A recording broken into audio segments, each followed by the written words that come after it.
your host, Uchido Aye. Alright, so this is the Bible in 1 Year podcast where we go through the Bible from cover to cover. And I chose to do this because I wanted to get to know God for myself some more. I wanted to know where some of the popular stories in the Bible are situated and what was the context of those stories. I say this because, there's a lot of misinterpretation. And sometimes I hear some things I read in the Bible and I'm like, was that what you interpreted?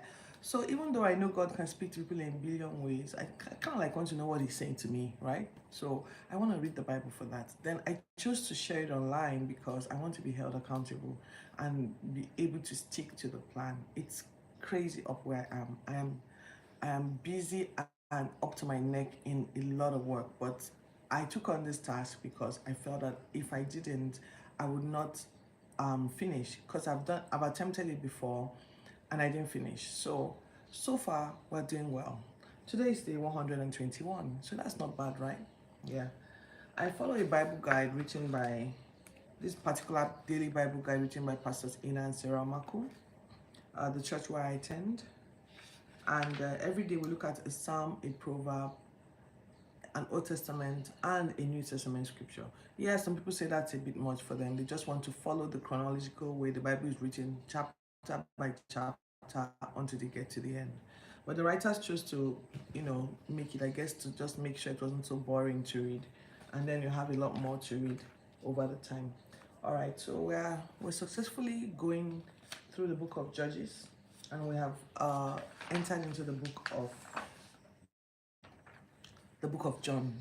It's been interesting so far. See, Bible, knowing how to read the Bible for yourself, choosing to read the Bible for yourself, is very important because there's so many distorted forms of worship out there, and I think that Christianity is one of the worst hit when it comes to uh, people not even knowing what is written in the Bible. Like, people don't read the Bible, they don't know when someone is tricking them, and you have to be able to discern when someone is twisting a story to serve their purposes. Okay, there's a popular story right now in my country, Nigeria, of a cult group where a young lady who is a prominent fashion designer suddenly shuts down her business, gives up her home, everything, to a prayer group, and then uh, uh, goes missing.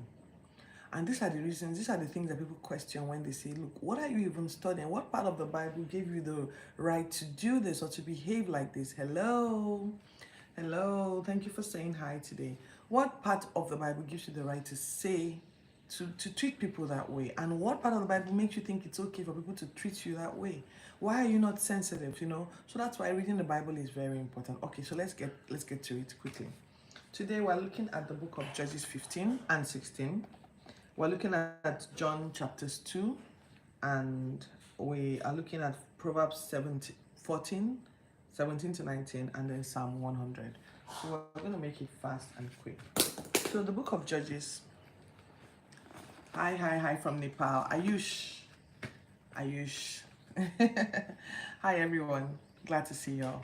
All right, so let's quickly get to it. I'm trying to see if I can do this in record time, and I'm already blowing it. So we are already far deep into the life of Samson was that super strong guy who just liked to pick a fight. So let me tell you now.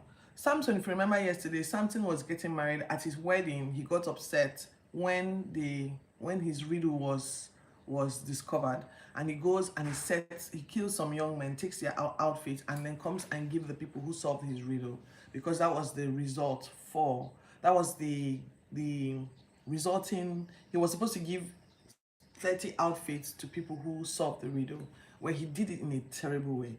Of course, that picked a fight, and he felt betrayed by his wife because his wife coerced him into telling her what the riddle was. So today again, we're looking at something. This, I'm sure he's been away from. So I get that he's a bit spoiled, entitled, and temperamental. That's what I'm reading from all of this. Okay, so let me just stick to the story. So Samson visits his wife after a while. Now he went back home. He didn't take her back home as his wife. He didn't. He just abandoned her and went back. A couple of maybe, I don't know how long. It's not stated here, but sometime back later, he visits his wife with a goat and a gift and tries to enter her bedroom, to be with his wife. And her father stops her.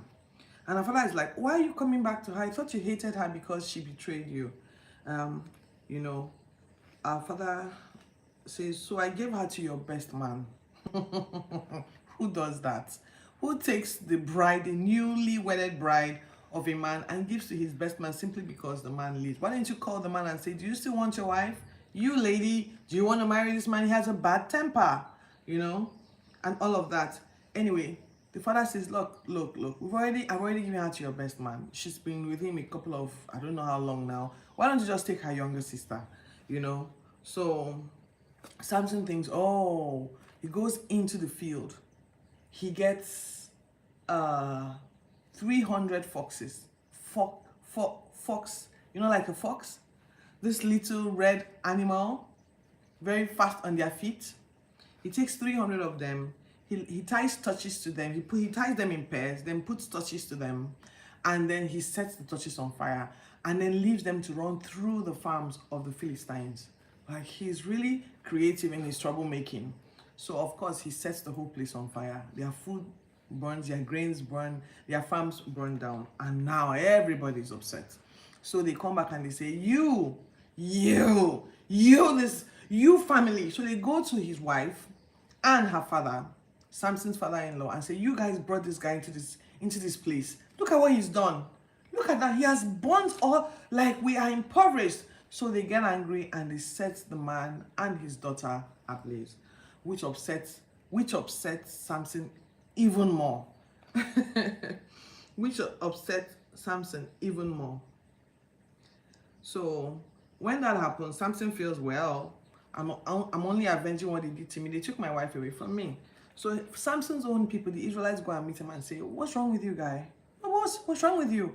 Why would you go pick a fight with our bosses? Don't you know that these people are our bosses? We are oppressed by the Philistines. You really don't want to pick a fight with them. We don't have what it takes to fight them. Samson is like, well, I don't care. I only paid back what they were doing to me. So they're like, well, they have approached us and said we should hand you over, and we're going to hand you over.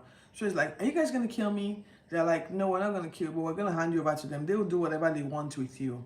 So it's like, all right, if you promise not to kill me, I'll bring myself out. So something tells me he must have been hiding and speaking from somewhere, like behind a cliff or something. So they tie him up with new ropes, and then they hand him over to the Philistines. And then they are supposed to meet somewhere where the Philistines will receive Samson. You know, it's like when you're trading prisoners of war. So they stand somewhere and they're about to trade the prisoners of war. And then Samson sees them and he's roused up. And before you know it, he cuts the ropes. And then he takes what did he take here? He takes the ropes cut like flax, and he takes a fresh jawbone and wipes out 1,000 men. And wipes out 1,000 men. Gosh, this was a problem. This was a problem for the Philistines. This is not funny. How can just one man be this destructive? So you don't even know when you can't even have a normal conversation with him because he has such a bad temper.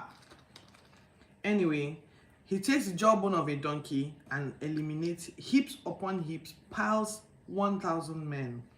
He became thirsty and cries out to God after doing that. Lord God, I want a victory for you. Or why would you leave me to die of thirst here? So God splits a rock somewhere there and water gushes out and he drinks it. But this is not a problem for the Philistines and for the Israelites because they have this son of theirs who is making trouble in an unreasonable way. You know? So, anyway,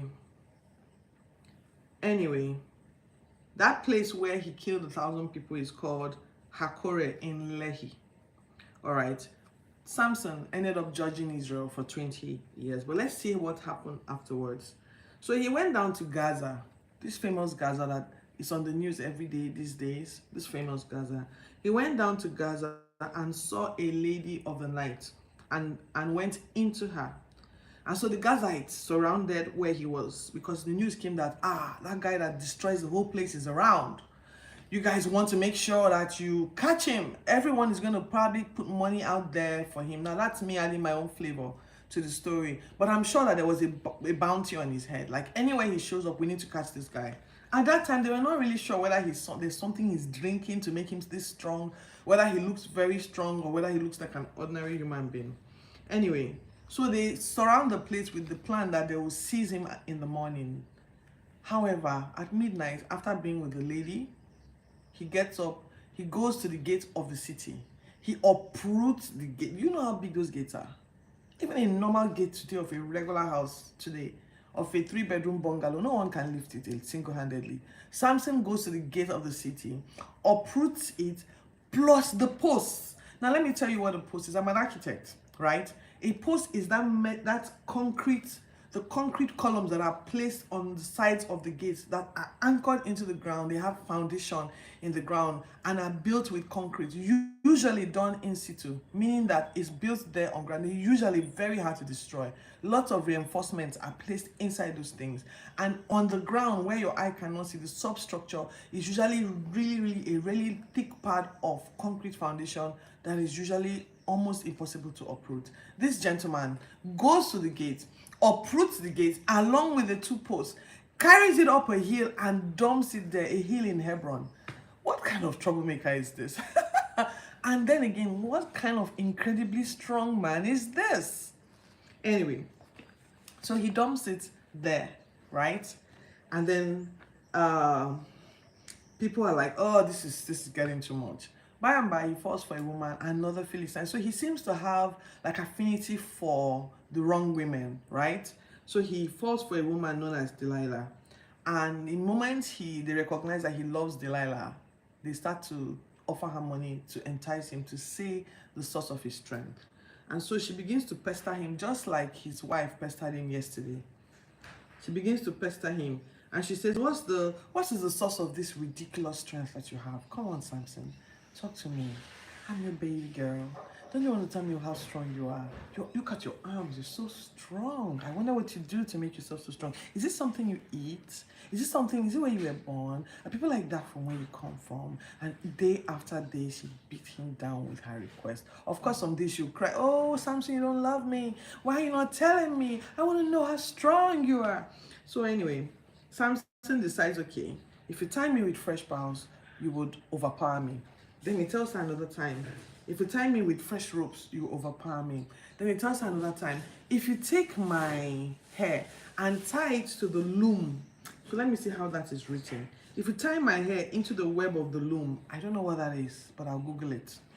Into the web of the loom, every single time, I'll lose my strength. But every single time he takes any of his advice, she'll now go to the Philistine and says, I think he's told me what it is. And then they'll be like, okay, they'll come and wait. And they're offering her, holding the money. And she's like, Samson, the Philistines are here. And he'll just get up, pass, and just break the whole thing. Oh, we're tricked again. So she begins to pester him until he's overwhelmed. And then he tells her, you see this hair of mine? See this hair of mine? It's never been cut before. If a razor touches my hair, I'll be as weak as a normal man. So, of course, she says, oh, I'm sure this is a lie anyway. But anyway, just you come have some warm milk and let me give you some good massage. And while I'm massaging you, just sleep, my darling. You look tired, you've had a long day. And then when he's sleeping, she cuts the hair. She cuts the whole thing. Then she says, Samson, the Philistines are here. And then Samson gets up and he acts like he wants to rouse himself, but something is wrong. He's lost his strength. What was he thinking? Why? He should have known from the way his wife tricked him that this was a thing with the Philistine women. They will always be bribed to find out stuff about him. Anyway, they enter the place, they catch him, they cut his hair, they gouge out his eyes, and then they keep him in prison and tell him to start grinding. I don't know what he was grinding, maybe grinding stone, maybe grinding concrete, I don't know, but he was grinding away. So, and then of course this news went around that they fixed a feast so that they could celebrate.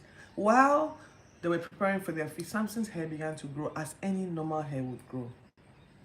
So on the day of their big feast, all the leaders of Dagon, now can you imagine like Game of Thrones guys, right, chilling and hanging out, and then sitting down and talking about, oh, bring in that particular prisoner of war because we are on top now. We're back. We've taken this situation under control. Bring him to us. And then they bring Samson to them. And then Samson is like grouping in the dark. And in fact, the young man that was leading him on tricked him, and he was like, I want to just feel so I can stand by myself. And then he grew, oh yeah, this is a pillar. Yeah, this is a pillar. And then the idea comes to him that, you know what, I'm going to kill these people. And so while they were sitting and saying, Samson, dance for us, sing for us. Ooh, Samson.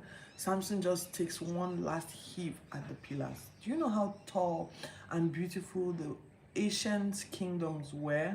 When those really tall buildings in places like Babylon, really, in fact, even today, we still wonder how some of those places were built. If you go to Giza in Egypt, if you go to old Babylonian king, you'd see stuff and wonder, was it really human beings that built this thing? Because today, I don't believe they had the technology. Today now we have cranes and massive technologies to build really skyscrapers. How did they build those things? Anyway, it was one of those kinds of places, tall pillars, massive town hall. And then Samson gives it a good push and the entire thing buckles and it crushes everyone. And Samson says this cheerfully, let me die with the Philistines, perhaps regretting that he blew his time on earth. And he dies with them. His brothers, his cousins, his family members, they come and carry his body from the rubble and take him and bury him where his dad was buried. And Samson, that ends the famous life of Samson. I believe Samson could have led for much longer, but two things that stood out for me. He had an affinity for women that he could not trust. And Samson also had a temper, so he couldn't resolve things, or process things properly. He had to take it overboard all the time. All the time. Anyway, so that's how Samson's life ends. That's how Samson's life ends. Let me see if there's anything else I missed. So I think that he said something that he wanted to kill the Philistines for revenge for his two eyes. I remember thinking, no, you should be revenging for more than your eyes. They've stolen your life, and all of that stuff. Anyway, he killed more Philistines at his death than when he was alive, and he had judged Israel for 20 years, and that's the end of our Old Testament reading. Our second New Testament reading today is the second book of John chapters 2. Jesus is invited to a wedding. So these are aspects of Jesus now that were not captured in parts of it were, but differently. Matthew, Mark, and Luke. Now this is the book of John. It takes a whole new angle. So Jesus is invited to a wedding. His mom is there, and then the wine finishes. So she tells Jesus, go fix this, Jesus. And Jesus is like, Mom, this is not my time, man. I don't want to do this now. It's not your time. And she's like, ish, don't, come on. Anyway, call the servants. She said, whatever he tells you to do, just do it, okay? Don't even pay attention to him. I'm his mom. So you go fix this problem, Jesus. Thank you very much. And then she leaves him there. And then she goes, whatever.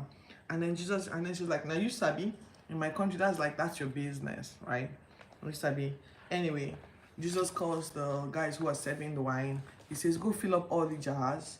And then when they fill up the jars, he says, take a bit of the water and take it to the guy who is emceeing the wedding. And they too had a lot of faith in Jesus to have just done that, because what if they took it and said taste and then it was water? Anyway, they take the jars to the MC and he goes, wow, this wine is even better than the other wine. What normal person saves the best wine for last when we are all drunk? You should have kept the wine and served us the best wine at the beginning. Then we'll put up with the bad wine when we've had enough of the...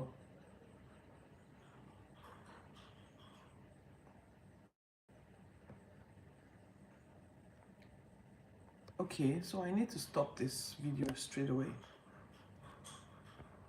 because I don't believe this thing is live anymore.